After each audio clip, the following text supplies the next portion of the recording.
घृणित करना है, इसने मुझको मारा है, तुमने इसे सहारा है। बुझो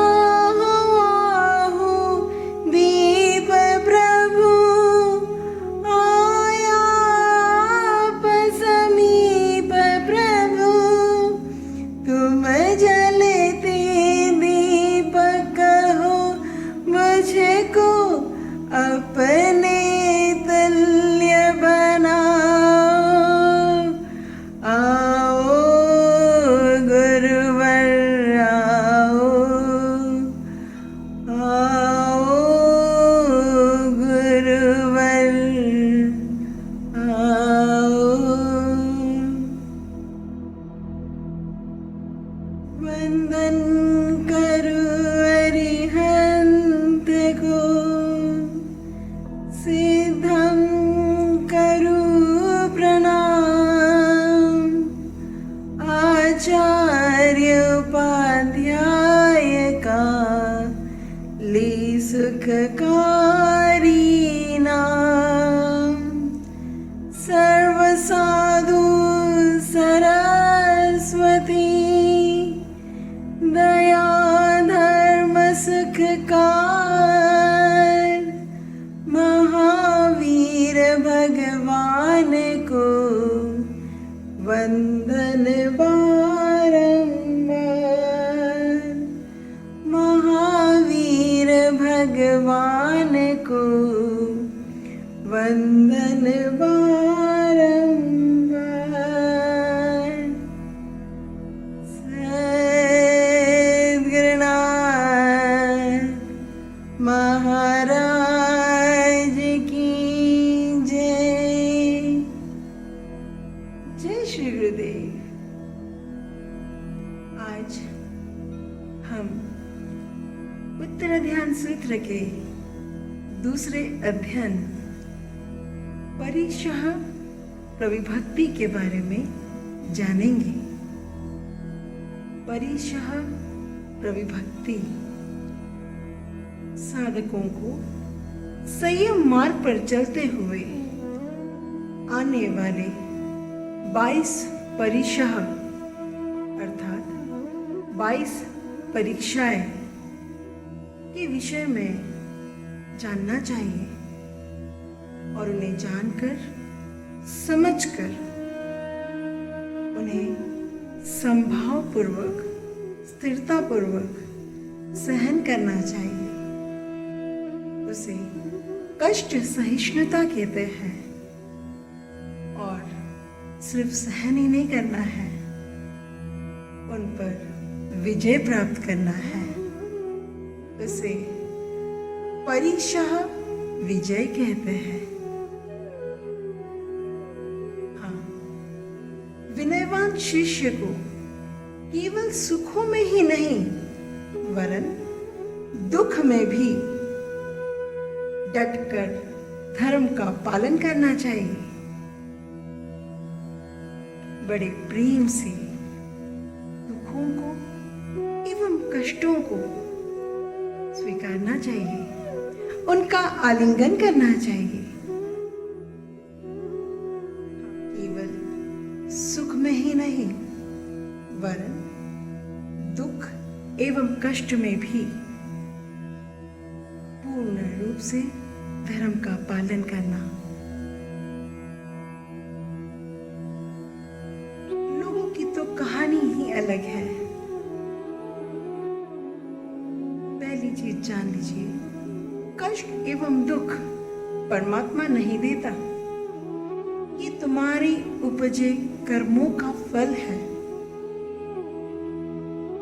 कुछ लोग पूरा जीवन सुख में मौज करते हैं और जब दुख आता है, कष्ट आता है, पीड़ा आती है, तब भगवान याद आते हैं, मंदिरों में जाते हैं, प्रार्थनाएं करते हैं, विनंतियां करते हैं और यह अपेक्षा करते हैं कि परमात्मा तुरंत उनकी प्रार्थनाएं सुन ले और उन्हें कष्ट मुक्त कर दे, पर ऐसा नहीं हो सकता। कुछ लोग तो और भी अलग है। 4 दिन पूजा कर ली, प्रार्थनाएं कर ली, भक्ति कर ली, अब ये अपेक्षा भी करने लगते हैं कि नहीं, अब तो मैं पूजा कर रही हूं या कर रहा हूं, अब तो मेरे जीवन में कोई कष्ट नहीं आने चाहिए। और यदि जरा सा कष्ट आ गया तो सारा गुस्सा परमात्मा पर कि मैं तो पूजा कर रहा हूं ना, फिर कैसे कष्ट मेरे जीवन में आ रहा। मति भ्रष्ट हो जाती है। बस उन्हें लगता है कि पूजा कर लो तो परमात्मा से जो चाहो वो करा लो।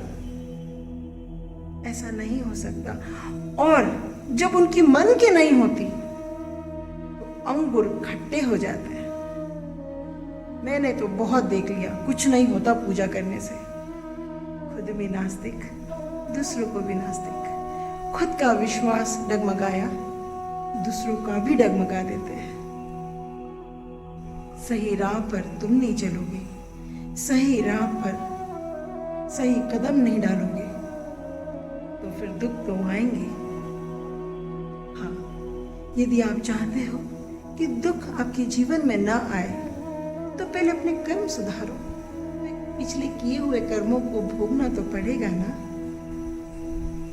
यदि सच में चाहते हो कि अब नए दुखों के बीज न बोए तो फिर नियमित साधना करो, अच्छे कर्म करो, पूर्ण विश्वास और पूर्ण समर्पण के साथ साधना करो। कैसी भी परिस्थिति आए डगमगाना नहीं, स्वीकार भाव से हर परिस्थिति को धारण करना। मेरा मानना है यदि परमात्मा के प्रति प्रेम सच्चा है, भक्ति सच्ची है, भाव में निर्मलता है तो दुखों के पहाड़ भी आ जाएंगे तो राई के समान हो जाएंगे और कितने ही कष्ट तुम्हें पता ही नहीं चलेंगे और आके गुजर जाएंगे। साधना काल में आने वाले कष्टों को प्रेम पूर्वक स्वीकारना। परिशाह का अर्थ है यही कि जब हम धर्म का पालन करते हैं तब हमारे मार्ग में जो कोई कष्ट आए बिना विचलित हुए कष्ट सहिष्णु बने, संभाव पूर्वक उन्हें स्वीकार करें और उन पर विजय प्राप्त करें। कष्ट तो संसारी लोगों के साथ लगा ही रहता है। संसार का पर्यायवाची शब्द ही कष्ट है। हम संसार में है ही इसलिए क्योंकि कर्मों के बंधन है। यदि कर्मों के बंधन होते ही नहीं तो फिर संसार होता ही नहीं। संसारी मनुष्य कर्मों के फलों के अधीन हंसता है, रोता है। वह उस बंदर की भांति नाचता है जैसा मदारी नचाना चाहता है। हाँ, मदारी कहे हंस के दिखा तो वह हंसता है, मदारी कहे रो के दिखा तो वह रोता है, मदारी कहे नाच के दिखा तो वह नाचता है, मदारी कहे गा के दिखा तो वह गाता है। इधर डमरू बजता है, उधर झुमरू नाचता है, इधर कर्म बदलते हैं, उधर इंसान की किस्मत बदल जाती है। हाँ, कर्मों के अधीन होना संसार का स्वभाव है। कर्मों के अधीन होना उसी बंदर का नाच है। कर्म मदारी है और तुम बंदर के समान उसके इशारों पर नाच रहे हो। स्वतंत्र होकर भी परतंत्र जीवन जीते हो, स्वामी होकर भी दासत्व जीते हो। कर्म नचाते हैं और मनुष्य नाचता है, यही संसार है। जबकि अध्यात्म जीवन जीने वाला साधक सुख और दुख को समान रूप में देखता है, वह प्रभावित नहीं होता। अनुकूल एवं प्रतिकूल दोनों ही परिस्थितियों में समता धारण करता है, शांति एवं स्थिरता धारण करता है। वह उनके प्रभावों में गिरता नहीं, संभलता है। राग द्वेष हर्ष शोक इन भावों से कभी भी डगमगाता नहीं। इस बात को ऐसे ही समझो, जब प्रभु श्री राम को यह सूचना मिली होगी कि कल सूर्योदय के साथ ही उनका राज्याभिषेक होने वाला है, तो उनकी मनस्थिति कैसी होगी। और कुछ ही पल में उन्हें यह सूचना मिलती है कि उन्हें 14 बरस के लिए वन में जाना है, वनवास का जीवन जीना है। हाँ, कल्पना करो कि प्रभु राम की जगह तुम हो, तो क्या होगा।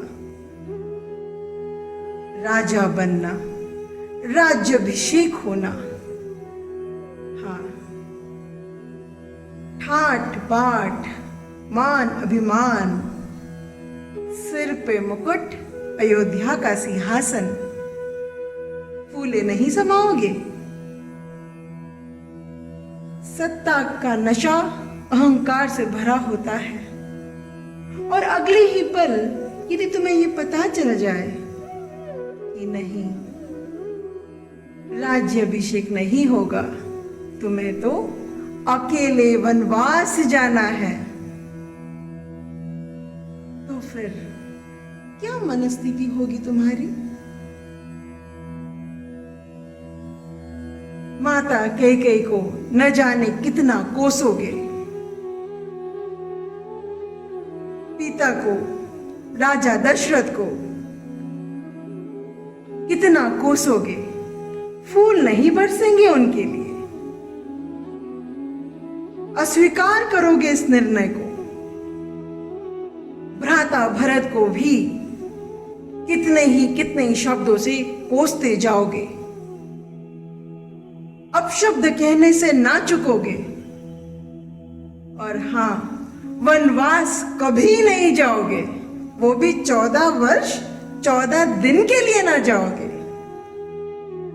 बंटवारा बोलोगे, बंटवारा मांगोगे, लेकिन वनवास नहीं जाओगे।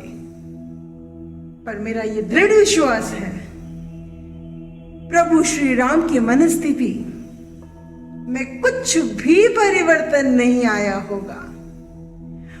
उनके लिए तो राज्याभिषेक और वनवास दोनों ही आशीर्वाद था। एक पिता का आशीर्वाद, एक मां का आशीर्वाद। उनके लिए दोनों में भेद न था, सम समान। राज्याभिषेक और वनवास समान कैसे हो सकते हैं, ऐसा बुद्धि सोच सकती है।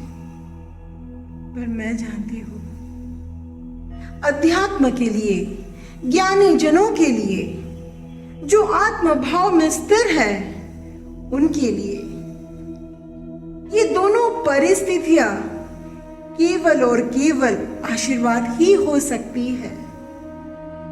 अच्छे बुरे, सुख दुख, इसका कोई मापदंड नहीं है।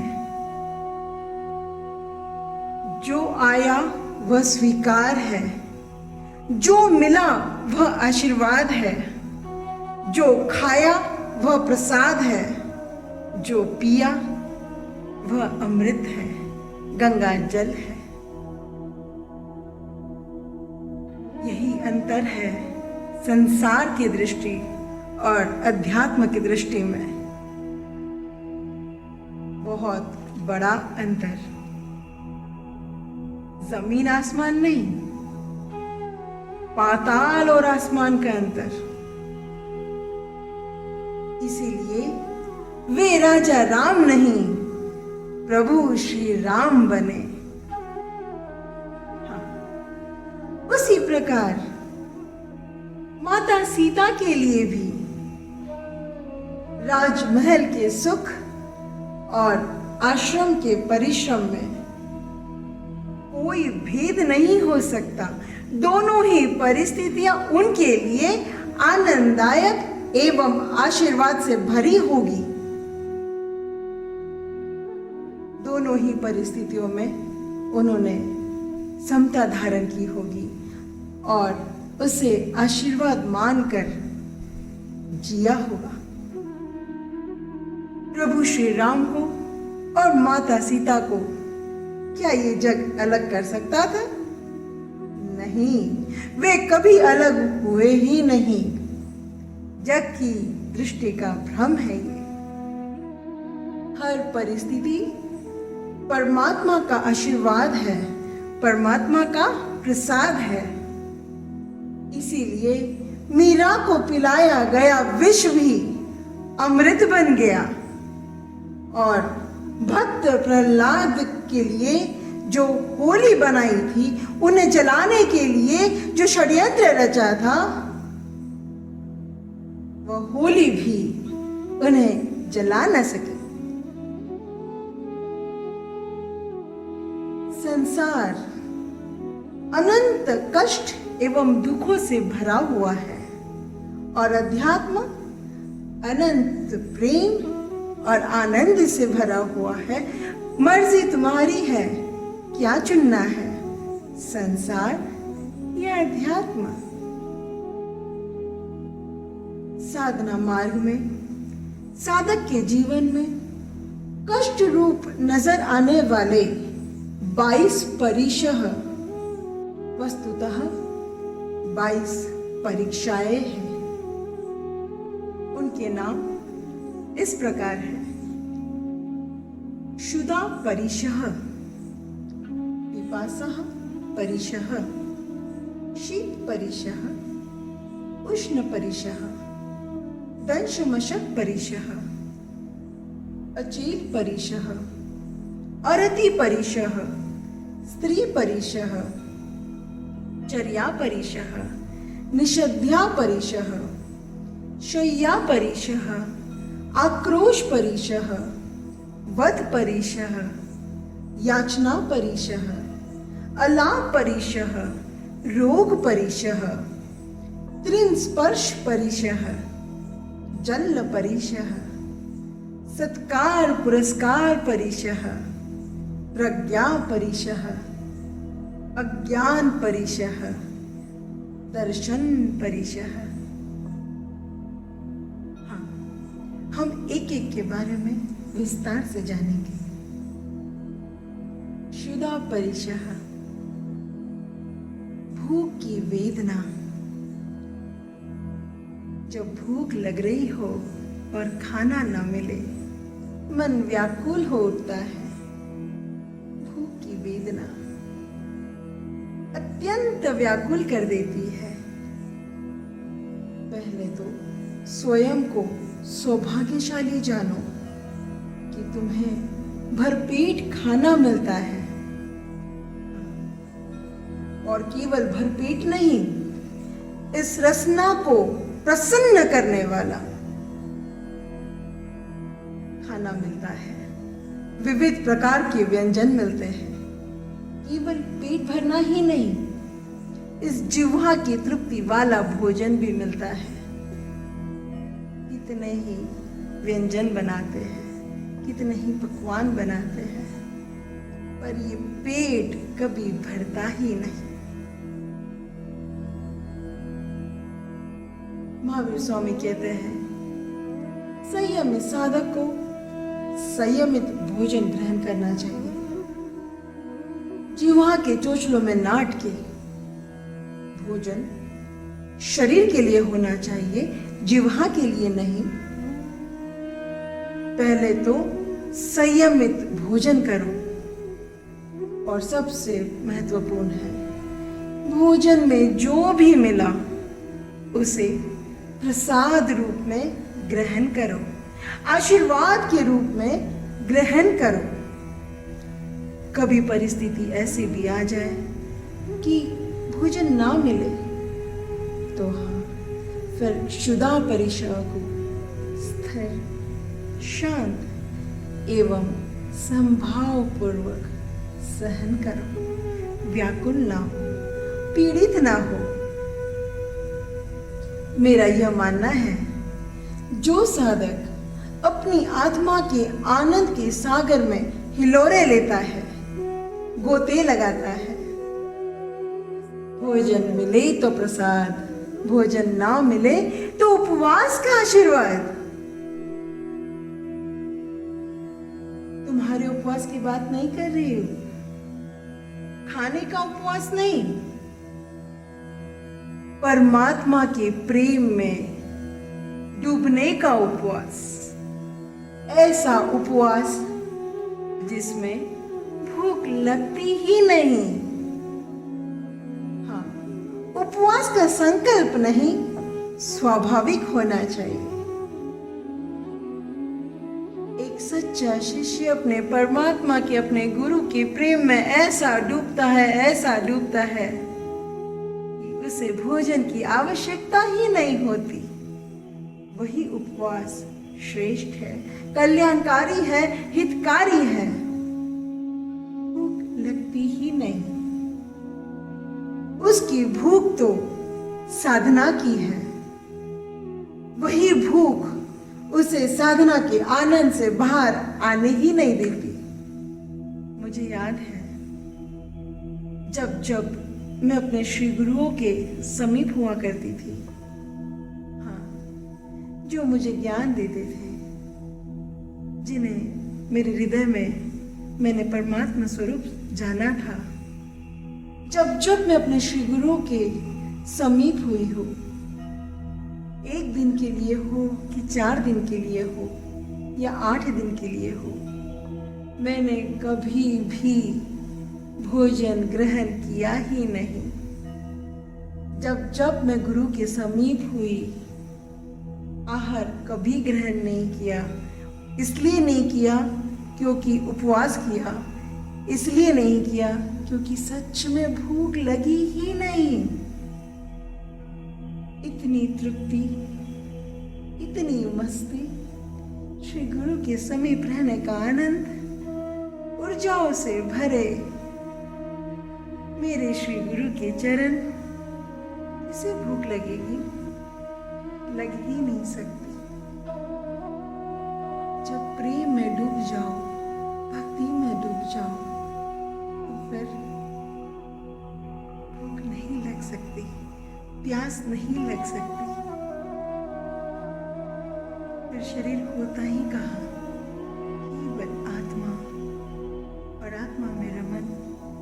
आत्मा का आनंद अनंत आनंद होता है। हाँ,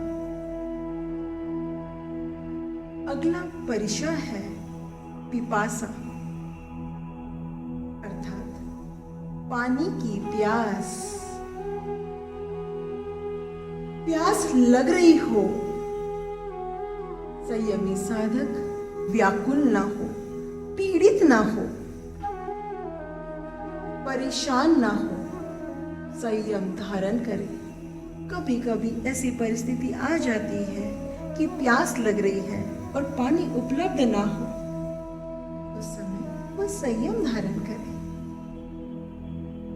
मेरा यह विश्वास है, अटूट विश्वास, कि परमात्मा और आपका श्री गुरु आपका ख्याल आपसे ज्यादा रखता है। हाँ, घने जंगल में चले जाओ, भोजन पानी लेके भी मत जाओ। लेकिन गुरुदेव कहते हैं, और ये मेरा भी विश्वास है, कि तुम्हें जंगल में भी खाना भी मिलेगा, पानी भी मिलेगा, या कुछ और मिलेगा जो अकल्पनीय होगा, लेकिन तुम्हें व्याकुलता और पीड़ा नहीं मिलेगी। ये उनकी छत्र छाया है।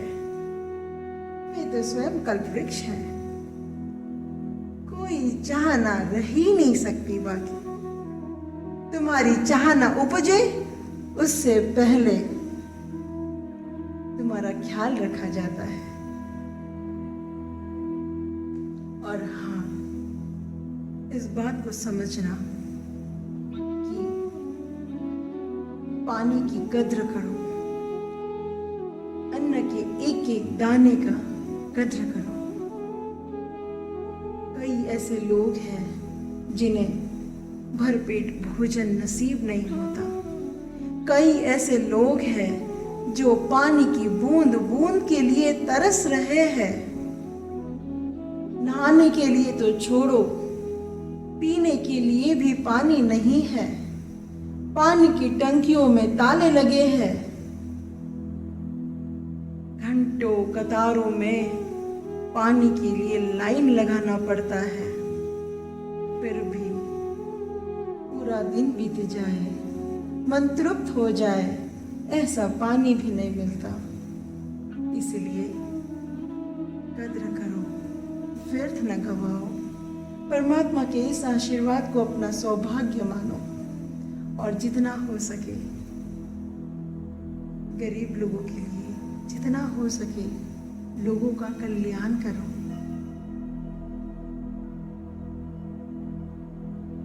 और एक चीज जो मुझे बहुत अच्छे से पता है और तुम्हें समझना चाहिए कि क्या अन्न पानी से ज्यादा कीमती है कुछ? क्या सोने चांदी हीरे जवाहरात इनकी कीमत ज्यादा है, या अनाज की और पानी की? उन्हें तो मूल्यवान समझते हो और इन्हें व्यर्थ गंवाने में जरा नहीं झिझकते हो। ध्यान रखना, एक एक कण की कद्र करना, एक एक बूंद की कद्र करना। चेहरा धो रहे हो और नल चल रहा है, ऐसा मत करना। पानी का नल बह रहा है, ऐसा मत करना। परमात्मा का दिया आशीर्वाद प्रसाद के रूप में ग्रहण करो, व्यर्थ मत जाने दो। परमात्मा का अनंत धन्यवाद करो और छोटे छोटे दुखों से दुखी होने वालों अपने सौभाग्य को समझो। इस विश्व में कितने लोग कितने पीड़ित हैं। धनभागी हो आप, किस दुखों में अपने आप को उलझा के रखा है। अगला परिचय है शीत परिचय और उष्ण परिचय। शीत परिचय यानी अत्यंत ठंड और उष्ण परिचय यानी अत्यंत गर्मी। संयमी साधक चाहे अति अति ठंड हो या अति अति गर्मी हो, दोनों ही परिस्थितियों में शांत एवं संभाव को धारण करें। इन परिस्थितियों को प्रेम से स्वीकार करें। साधनारत शिष्य को यह जानना अति आवश्यक है कि पीड़ा बाहर से नहीं आती। परिस्थिति कैसी भी हो, वह तो निर्जीव है। वह तो जैसी है वैसी है। पीड़ा तो तब होती है जब तुम उस परिस्थिति को अस्वीकार करते हो। हाँ, और जैसा तुम्हारा स्वीकार भाव होगा, वैसा ही तुम्हारे ऊपर उस परिस्थिति का प्रभाव होगा। ध्यान रखना जो समझाना चाह रही हूं, परिस्थिति निर्जीव है। कोई भी परिस्थिति सुख या दुख की नहीं कर सकती। ये तुम्हारा स्वीकार भाव या अस्वीकार भाव है जो तुम्हें सुखी करता है या तुम्हें दुखी करता है, परिस्थितियां नहीं। बहुत महत्वपूर्ण बात समझा रही हूं। सुख और दुख मन के खेल है।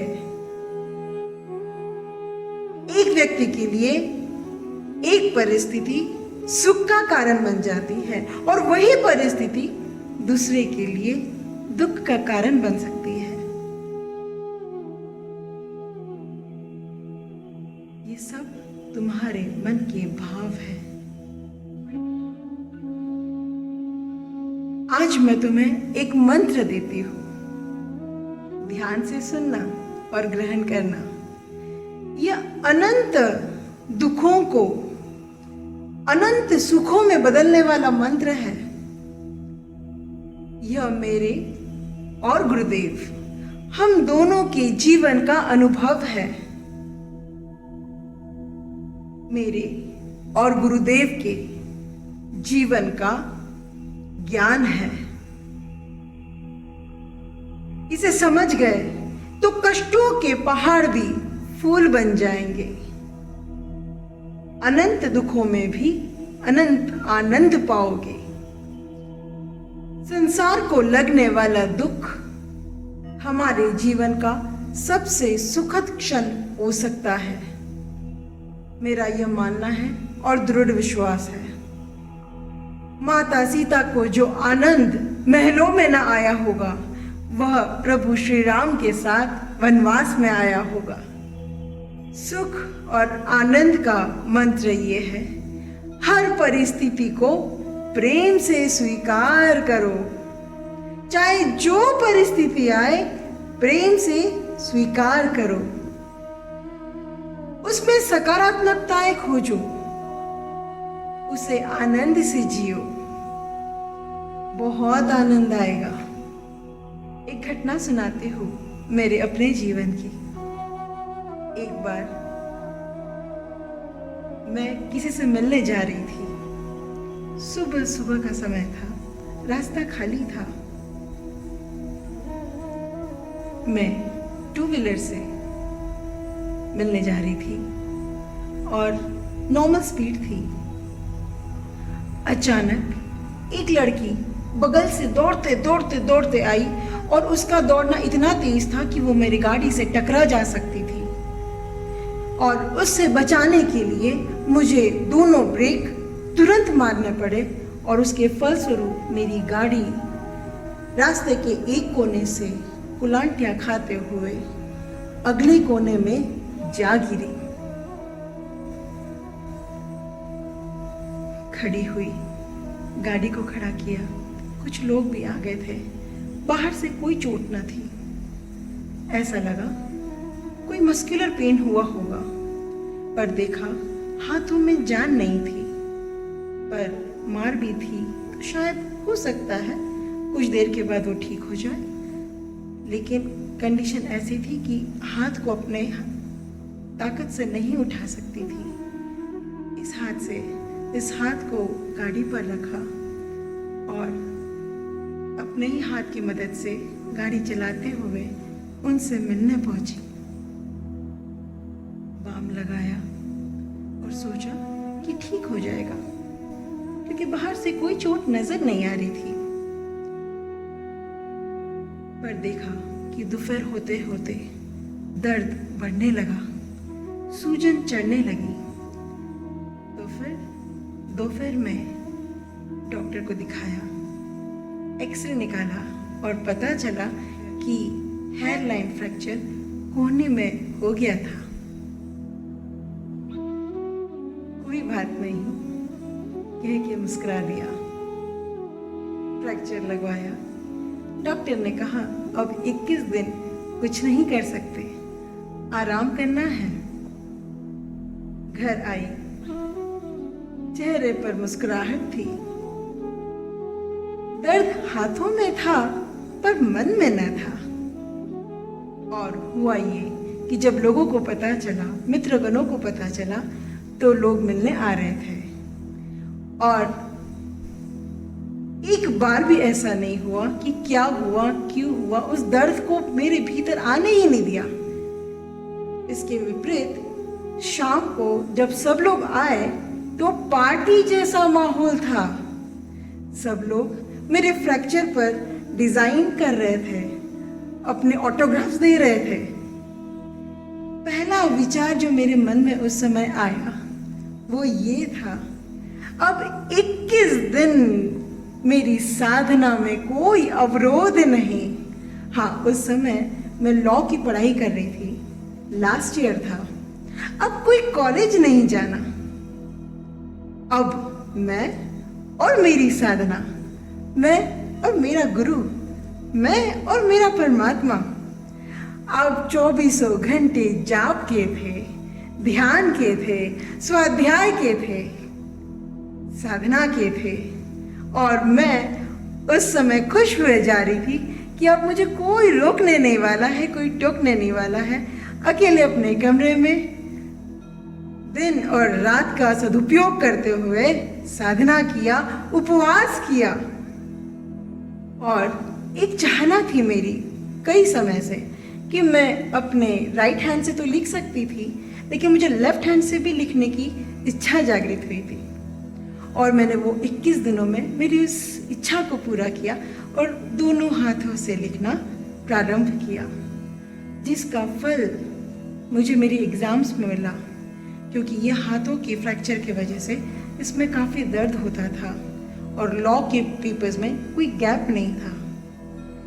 और लॉ की एग्ज़ाम्स लास्ट ईयर की मैंने दोनों हाथों से लिखी है। और उसी वर्ष मैंने यूनिवर्सिटी भी टॉप की थी। कहने का तात्पर्य ये है कि कष्ट बाधा नहीं हो सकते। कष्ट तो शरीर को हो रहा होता है, लेकिन तुम्हारा मन आनंद में रम कर सकता है। तुम उन कष्टों में भी आनंद खोज सकते हो, सकारात्मकता खोज सकते हो। जब भी मैं या गुरुदेव बीमार पड़ते, तब वो पल हमारे आनंद का होता था, क्योंकि अब हम और हमारी साधना और किसी चीज का स्थान न था। हमने हमारे जीवन में यही जाना है और यही देखा है और यही जिया है कि जिसे संसार अत्यंत कष्टकारी समझता है, पीड़ाकारी समझता है, हमने उन सारे क्षणों को, उन सारे पीड़ाओं को आनंद में बदल दिया। और यह मंत्र यदि तुमने जी के देख लिया, तो फिर कोई परिस्थिति तुम्हें कभी भी कष्ट नहीं दे सकती। ये तुम्हारे ऊपर निर्भर करता है कि तुम उस परिस्थिति को कैसे लेते हो। शरीर का दर्द हो सकता है, लेकिन अपने भीतर में दर्द क्यों लाते हो? यही सीखोगे इस परिशा प्रविभक्ति में, महावीर स्वामी के ज्ञान से और हमारे अनुभव से, कि कोई परिस्थिति में ताकत नहीं कि तुम्हें कष्ट पहुंचा जाए। ये तुम हो जो कमजोर पड़ जाते हो। साधना मार्ग पे चल रहे हो, चट्टान की तरह मजबूत चाहिए शरीर भी, मन भी, तब साधना पूर्णत्व को प्राप्त करेगी। कमजोर नहीं होना है। निर्जीव को सजीव तुम बनाते हो। बस परिस्थितियों को पीड़ादायक या आनंददायक कैसे बनाना है तुम पर निर्भर करता है। ध्यान रखना इस मंत्र को, हर परिस्थिति को प्रेम पूर्वक स्वीकार करो। इसीलिए प्रभु श्री राम उस वन में भी आनंद पा पाए। सोचो कभी, सियाचिन में अत्यंत ठंड होती है, बड़ी पीड़ादायक होती है, हमारे सैनिक हमारी सुरक्षा के लिए कितने कष्ट सहते हैं। वे तो तुम्हारा परिवार या मित्र नहीं है, फिर भी उन्होंने तुम्हारी सुरक्षा की जिम्मेदारी अपने प्राणों से भी अधिक मानी है। तुम तो उन्हें जानते भी नहीं और कभी धन्यवाद कहने के लिए भी न चाहोगे। फिर भी अपने परिवार से ज्यादा तुम्हारी परिवार की रक्षा का प्रण है। एक पल ठहरना और सोचना, कैसे रेगिस्तान की अत्यंत गर्मी में, कड़क धूप में, जलती धूप में वे तुम्हारी रक्षा के लिए सतत तत्पर रहते हैं। तुम्हारे इन सांसों पर कितने उपकार हैं उनके, और तुम छोटी छोटी बातों पर रोते और बिलखते रहते हो। देखो प्रेम की ताकत, देश प्रेम की ताकत। वे देश प्रेमी है, मतवाले हैं, दीवाने हैं। ये प्रेम ही करा सकता है, अन्य तो मेरे तेरे में ही रह जाते हैं। विदेश प्रेम की इतनी ताकत कि तुम्हारे लिए खून की होली भी हंसकर खेलते हैं। वे तुम्हारे लिए इतना कुछ कर सकते हैं देश प्रेम में, और तुम क्या अपने जीवन के लिए, अपनी साधनाओं के लिए कुछ कष्टों को नहीं झेल सकते? हाँ, तुम यदि चट्टान की तरह मनोभाव को धारण कर लो तो बड़े से बड़े कष्ट छोटे हो जाएंगे। छोटे ही नहीं, निर्जीव हो जाएंगे, प्राणहीन हो जाएंगे। इस दुनिया में कोई तुम्हें कष्ट नहीं दे सकता। ये तुम हो जो उसे कष्ट मानते हो, लेकिन ये साधना पथ है, संयम पथ है। इस पथ पर चट्टान चाहिए, पर्वत के समान अडिगता चाहिए। जो आए प्रेम से स्वीकार करो। आंधी आए, तूफान आए, तुम्हें डिगा न पाए।